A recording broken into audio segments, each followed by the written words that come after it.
on to our third unit. Our topic is inequality. Your learning target today is this bullet in level 3, where you can graph the solution to an inequality on a number line. That's what you're going to be able to do today. So, you need to know what an inequality is. And we had a warm-up in regards to this. I look at n equal. That's how I break that up. An inequality, and then n is like that opposite, like it's undoing something. It means not equal. It's not equal to one thing. An inequality is equal to many things. So here's the symbols for inequalities. Greater, greater than or equal. Less, less than or equal. Some of you might get confused about which direction the inequality symbol needs to be. So you make sure to write that down if you need to. If the open mouth is facing to the left, that means greater. If the point is facing to the left, that means less than. So greater than is the open mouth first, less than is the point first. So here's some properties of inequalities.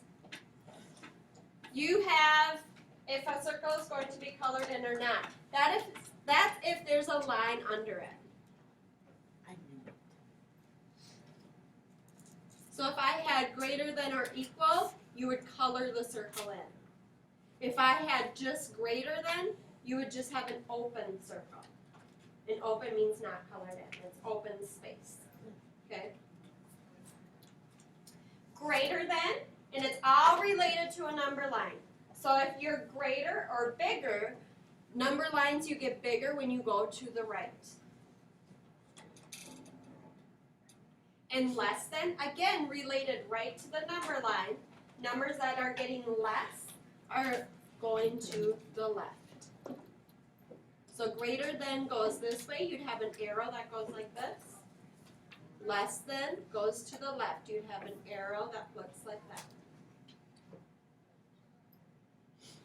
Alright, so those are just some properties. You need to know what the symbol means. And you need to know if you color it in or not and which direction it goes. Alright, part 1 for our homework today. You need to identify solutions to an inequality. So to identify a solution, what you do is plug the number in and see if it's true. So we're gonna be given an inequality, and we're gonna say identify if the following are a solution. All we do is plug the number in and say if it's true or false. For example, and it's tedious. You know that means it takes a long time. It takes a long time.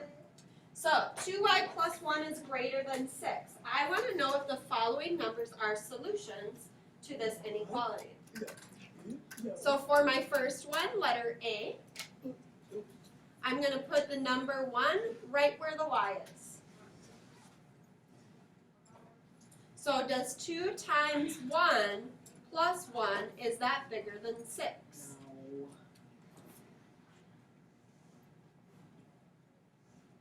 2 plus 1, is that bigger than 6? No, 3 is not. Whoops. 3 is not bigger than 6. So you would say no, or not a solution, or false, or something along that line. And you don't have to show all that math. Right when you know if it's true or false, go ahead and write down yes or no. Okay, next one, letter B. See how tedious this is? Because I'm doing it for each letter. So now I put the 2 in there. So does 2 times 2 plus 1, is it greater than 6? 4 plus 1, is that bigger than 6? 5 is not bigger than 6. No. And again, you don't have to show. I just went as much as I needed to go. So you don't have to show that much work. Still not done. Now I'm moving to letter C. And you don't have that many like this today, but you definitely have to identify solutions today, so it takes a while. Now I'm plugging -3 in there for letter C. Is 2 times -3 plus 1 greater than 6? Is negative 6 plus 1 bigger than 6?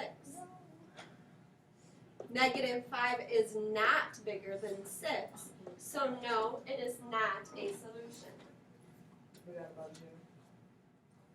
And now I have my final last one.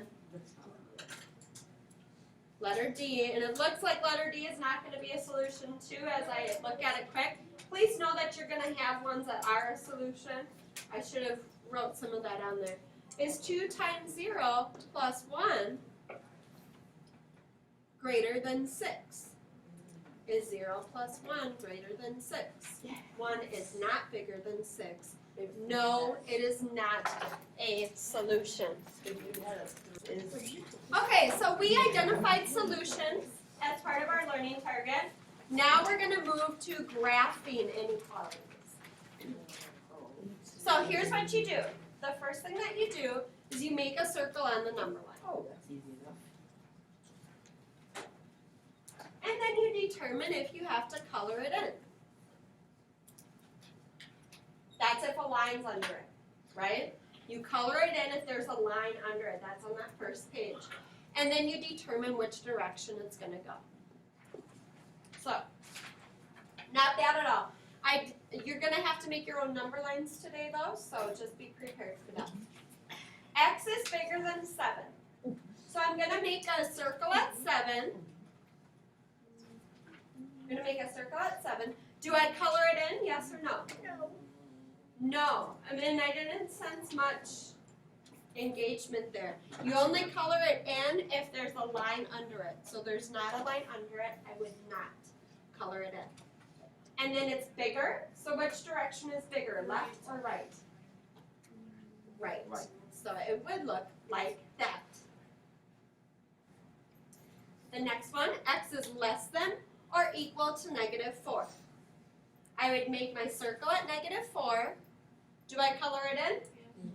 Because there's a line under it. That means color it in.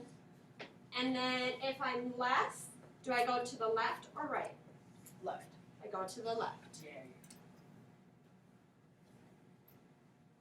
There you go. And I know in 7th grade some kids notice that the direction of the point is the direction the arrow's going. Have you noticed that? Yeah. That only works if the variable's on that side. If the variable's on the other side, it's the opposite situation. Okay? And we'll get to that next one. X is less than or equal to 3. A circle at 3. Do I color it in? Yeah. Color. Which way? Left. Left. Yeah. Left. Yeah. X is bigger than negative 3. Circle at negative 3. And then I do not color it in because there's not a line under it. And it looks like my arrow should go to the right.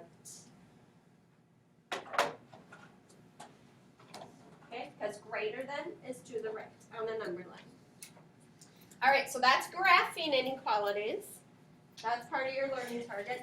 Now, sometimes the variable's on the opposite side, and that can be tricky. That can be one of the biggest tricky parts of this whole entire unit, is when that variable is on the right-hand side. I told you to move it to the left. I'm not gonna, because kids always forget, so I need to develop a different teaching strategy for that. So, if 3 is smaller than or equal to x, I know I can make my circle at 3, and I know to color it in. That's what I know. If 3 is smaller, then what is x? X is bigger. X would be bigger. Yeah. Okay? And some of you, if you use that trick, notice that that trick says to put the arrow this way, to the left. But you can do the converse, which means the opposite of that trick, and say, hey, x is on the opposite side, so instead of going this way, I can go that way.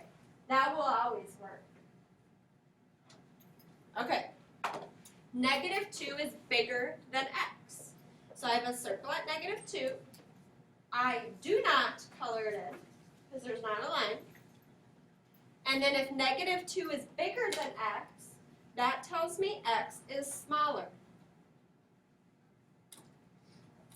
Now if you were thinking that you needed to go to the right, you can apply that strategy again.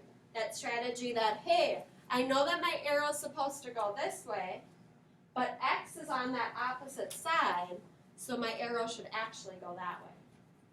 That's a good strategy. Okay, and then 4 plus 4 is bigger than X. You have to actually calculate, do some order box. 8 is bigger than X. Circle at 8, not colored in, because there is no line under it. Now it's on that opposite side, so I have to be careful. Normally it looks like my arrow should go this way, but opposite side would mean that it needs to go that way. Or use logic. If 8 is bigger than X, then X must be smaller than 8. That's a logic way to think of it. And I'm going to call this page good. Okay, so fraction inequalities, do not be a perfectionist. You just estimate the location. That's all you do. So it's the same thing. But I get a lot of kids that say, hey, fraction, I don't get it. Well, you just approximate the location. So if X was smaller than a negative 2/3, I would put a 0, negative 1, negative 2, however you want to number it. And negative 2/3 is almost to negative 1. It's like negative 0.6 repeating. So I would just put an estimate right there. I'd say it would be approximately right there, and then it's smaller than it.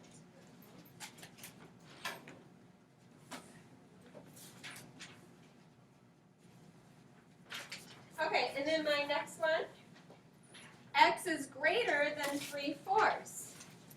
So I would just start by making my numbers. And then 3/4 is almost to 1. So I'd make a colored in circle close to 1. And I'm not being a perfectionist. I'm just knowing that it's almost to 1. And bigger than goes to the right. Notice I can use that strategy again, that arrow strategy, because the variable's on my left-hand side. Uh-oh, now it's on the opposite side, do you see? Oh. So 1/4 is less than X, so 0, 1, 2, negative 1.